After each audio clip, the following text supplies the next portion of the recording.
¿Alguna vez has estado en una reunión en la que alguien propone algo y tú sabes que tienes que decir que no, pero no sabes exactamente cómo hacerlo sin sonar brusco? Quizás se trate de rechazar una propuesta, de expresar desacuerdo con un colega o incluso de decirle a tu jefe que algo no es viable en este momento. En español, solemos confiar mucho en el contexto y en el tono de voz para suavizar el no, pero en inglés esas sutilezas cambian y mucho. En episodios anteriores ya hemos trabajado en detalles que parecen pequeños, pero que tienen un impacto enorme en tu claridad profesional.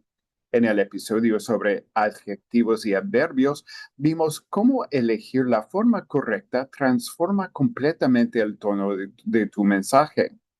Y en el episodio sobre artículos, desmenuzamos cuándo usar a, an, the o ninguno para que tu inglés suene natural y preciso. Hoy vamos a dar un paso más. Vamos a hablar de cómo negar en inglés con diplomacia y claridad, porque en el mundo profesional no basta con saber decir no, hay que saber cómo decirlo. All right, let's dive in. The first thing to understand is basic negation. In English, we build negative sentences with not and auxiliary verbs, or with don't and doesn't. For example, we say, I don't agree with that proposal, or we're not going to launch this quarter. These are straightforward structures. What you want to avoid are translations that sound natural in Spanish but don't work in English.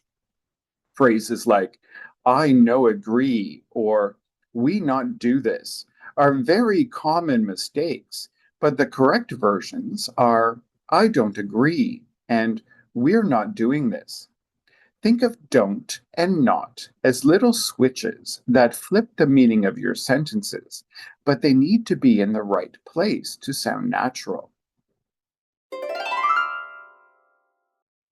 Now let's talk about softening your negation to make it diplomatic. English often uses indirectness to keep professional interactions smooth. Instead of saying, no, that's wrong, which can feel too direct, you might say, I'm not sure that's the best approach. Instead of a blunt, that won't work, you can say, I don't think that will work.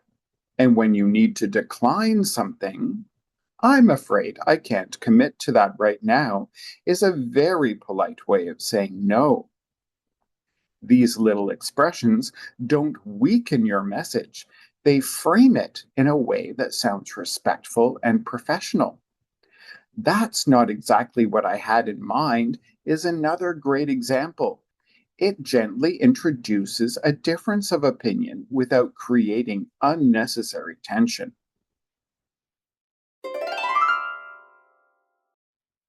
Let's look at a few contexts where strategic negation really matters. Imagine you're in a meeting and you need to disagree with someone's idea. A blunt, no, that's wrong, can sound confrontational. Instead, you can say, I'm not sure I agree with that point, or I see it differently. Both are clear, but they invite conversation instead of shutting it down. When it comes to requests or workload, maybe someone asks you to take on another task. Instead of, no, I can't, you could say, I'd love to help, but I'm afraid I can't take that on right now. You can also offer an alternative. Not this week, but maybe next Monday works. It shows willingness, even if the answer is still no. And if you ever need to push back diplomatically with a client or a higher up, language really matters. You might say, I understand your point, but I'm not convinced this aligns with our goals. Or, that might be challenging to implement given the current timeline. These phrases give you room to express concerns clearly without sounding defiant. Now, let's go over a few common confusions Spanish speakers often face when negating in English. One is overusing I don't like, which can sound more personal than intended. If you're talking about a work idea, I have some reservations about that approach is softer and more strategic. Another is dropping auxiliaries entirely, like we no have budget. That's a direct translation of no tenemos presupuesto, but in English it should be we don't have the budget. Watch out for double negatives too. I don't need no help actually sounds like you do need help. The correct version is I don't need any help. And finally, avoid over apologizing. Many learners say, sorry, sorry, sorry, I can't, which sounds insecure. A confident and polite way to say this is, I'm afraid I can't. When you master these structures and expressions, something changes.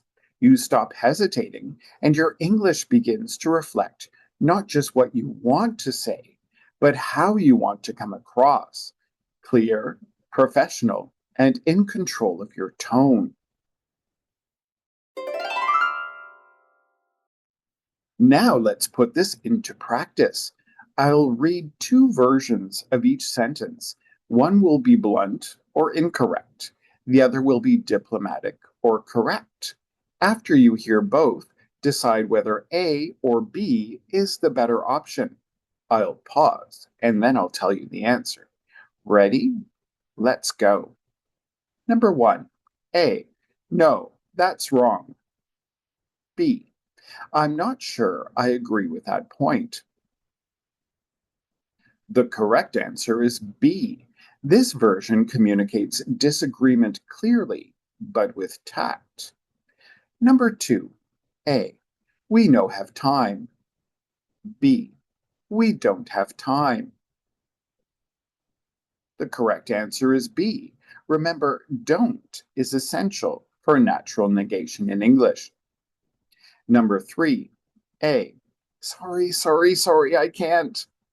B. I'm afraid I can't. Yes, B. This is polite, confident, and clear.